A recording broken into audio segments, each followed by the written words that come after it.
When it comes to gaining superpowers, this shit's hella overrated. And that's not to say that I wouldn't want to have any sort of power if I ever had the opportunity to have one. Like, best believe, if you told my ass this injection would give you superpowers and could turn you into a heroic icon, similar to the greats like Superman, Captain America, Thor Odinson, Spider-Man, the Sentry.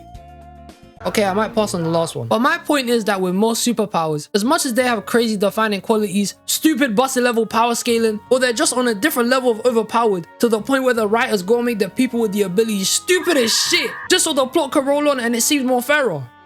Like Quicksilver getting shot, that was some dumb shit, man. Is that there's so much more drawbacks to most powers that people don't really think about often.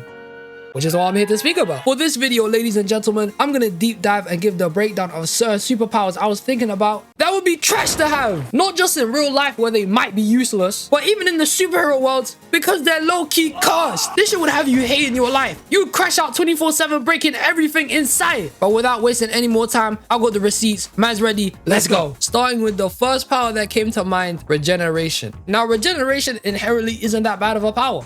It's kind of sick, low-key. It's basically a couple steps down from immortality in the sense that you'd be able to heal quicker and move off injury faster. It makes it a lot easier for you to partake into dangerous situations, since you know you'll be aight if the worst happens. It's kind of goated. Most of the time in TV shows, comics, or movies, most, if not the majority of all people with powers will have some sort of healing factor. Whether it's something minor to the point where they can heal broken bones and injuries in less than 24 hours, or they're moving crazy and out here regrowing whole body parts. It's mad. It's a useful and reliable power. But as useful as regeneration can come out to be, do you man have any idea how much it takes to even have this type of power? It's hella painful. Have you ever really deeped it and thought to yourself how characters like Deadpool, Wolverine, the Hulk, that guy from Super Crooks, you think when they're out here growing whole new body parts because they lost theirs, that they like this shit? Or it comes off easy? No, it probably feels mad. Just because someone has healing powers doesn't mean that healing feels like nothing. As much as that whole idea is portrayed around the majority of these characters, often than not, if you or me had this power, and I don't know, you lost all your limbs to some bullshit, then go ahead to regrow them because it's what you do, I can't even imagine the unbearable. Bro, I would end it all, man. I'm not going through that. And I know one of you is probably thinking, but waves, over time with this power, wouldn't you just become more and more used to the pain from it? And you know, it probably becomes a lot easier to cope with since you're used to having it, right? Shut up, man. That shit doesn't make any sense. Just because something happens often doesn't mean it becomes easier. Like your driving test. I failed mine again. But my point is that the pain doesn't subside or go. It probably gets worse over time. Sure, you may be able to firm it and get somewhat used to it, but that doesn't mean you become completely unfazed to it like you didn't notice your arm's been chopped off. That's stupid. Imagine it like this. Your body is building itself back up, brick by brick, muscle by muscle, nerve by nerve, tendon by tendon, molecule by molecule, ACL tear by ACL tear. You're feeling all of that, all injuries you've had building back up one by one. If you have a dislocated shoulder in your body now, best believe your body is forcing it back into its original position. You're gonna first hand see all of that. If it ain't hurt enough, you're gonna witness it. It's gonna make you vomit. And depending on what injury you got, makes the healing part even worse. Wolverine is a prime example of this. He's the main guy who goes through it. In his second solo movie, when he was out here shielding a man from an atomic bomb, look at the state of him afterwards. Mental. And he just heals over it. He looked dead 2 seconds ago. Imagine firming that. All the time in the third X-Men movie when he was going up to end Gene. Look at him firming the hits from the cosmic powers. You can see the adamantium from a skeleton now. Imagine for 100 years, this guy's been egoing the craziest injuries known to man. His pain threshold gotta be insane by now. When him and Deadpool were holding a whole bomb together that would have destroyed the entire timeline, bro, that probably felt like death for both of them. Like, imagine, I love Deadpool as much as the next person, but hell no, I would never want to be this guy. Solely because he's always in a state of chronic pain because of his cancer, with his healing factor constantly attacking it, which basically puts him in a state where he's hurting always. It's dumb. Regeneration is good to an extent. Like, if it's just accelerated healing, where broken bones and cuts come out in 24 hours, and you just need to sleep it off, that's calm. But when it comes to OD levels of this, like growing a whole body from a single drop of blood, I sign out here. I ain't doing this. The next power I want to bring up that's just terrible is immortality. And everyone kind of knows this already. Being immortal just fully makes life useless. Like, the whole point as to why people tell each other to live their best life, do what you want to do regardless of what other people say, and just strive to achieve your dreams and greatness, is that one day we all gonna be 6 feet under. So you might as well do what you wanna do. But as soon as you become immortal, it defeats the purpose of the meaning of life. You'll just sit there day by day, realizing you can do whatever you want, whenever you want, and it won't matter because you can't die. Not to mention, you'll see everybody you've ever loved pass away in hospital beds, attend many funerals, and just break down over and over again, meeting and getting along with new people constantly, and eventually knowing that they're gonna die one day. Who cares, man? The sole reason to why I think this power would be trash is because you would outlive everything. Not just people, but the entire earth and anything on here. Mad. Like, let's keep it real for a second.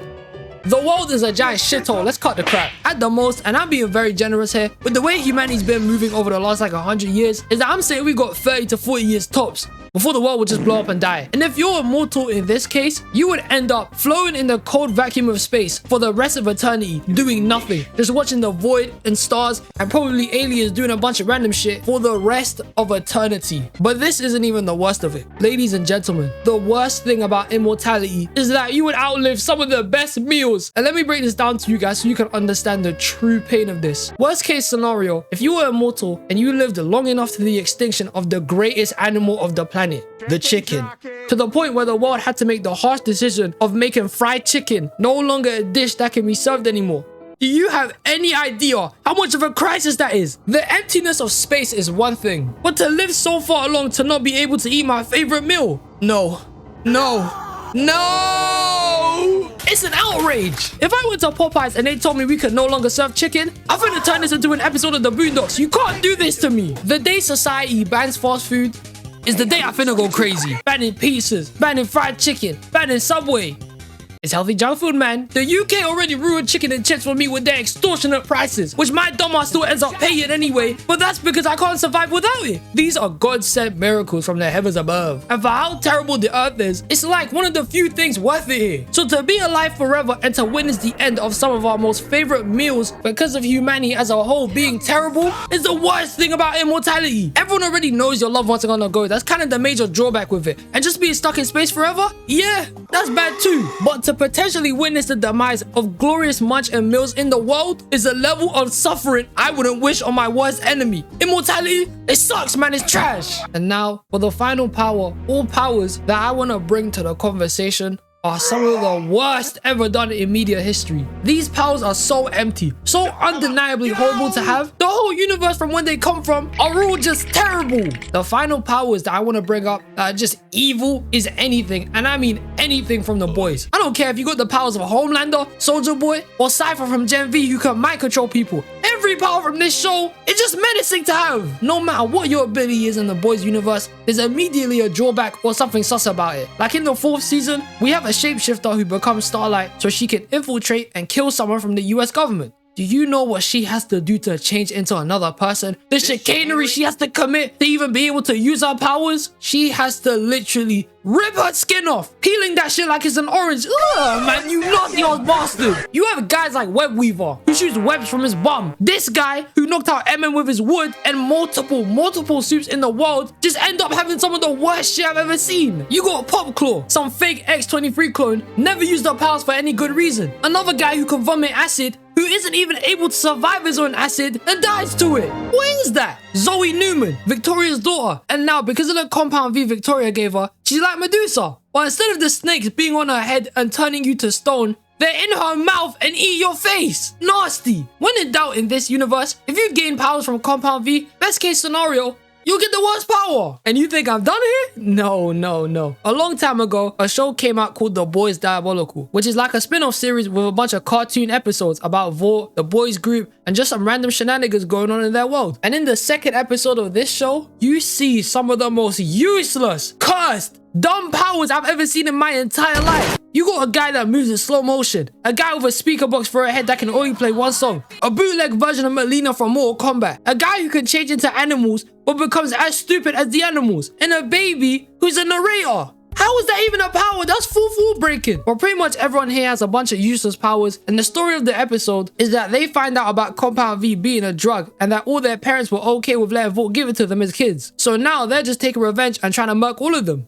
which ends of them all get finessed by Homelander. The point is that in this world, it doesn't matter. They hold everyone when it comes to being a suit. Not to mention, most of the heroes made by Vought in the normal seasons aren't even real. They're all just a bunch of weird actors that are out here doing stage saves and robberies so they can stay relevant to the public eye. They'll do anything by any means necessary. And most, if not all of them, only care about how they look to others instead of doing the right thing. And if even the tiniest people see them as a maniac, well, they kind of run with that shit. Like, how much fights or parts of the show got guys like Homelander murking people every now and then? He told a girl to jump. For what, man? 99% of people who took Compound V, they're just unstable. Before A-Train became the somewhat redeemed man he is now, look how he's moving before. Or the Deep, who's just a giant weirdo who messes with animals. Their powers amplify and either make you more of a good or worse person. And most of the time, it's worse. But I'm not gonna lie though, The Boys to me is the most realistic representation of what would happen if people had powers. Because let's be real, it is not all gonna be sunshine and rainbows here. It would definitely be a battlefield. If the man them had powers, crime would probably skyrocket, stealing would be way too easy, they would probably have high futuristic security to contain people with powers, and all in all,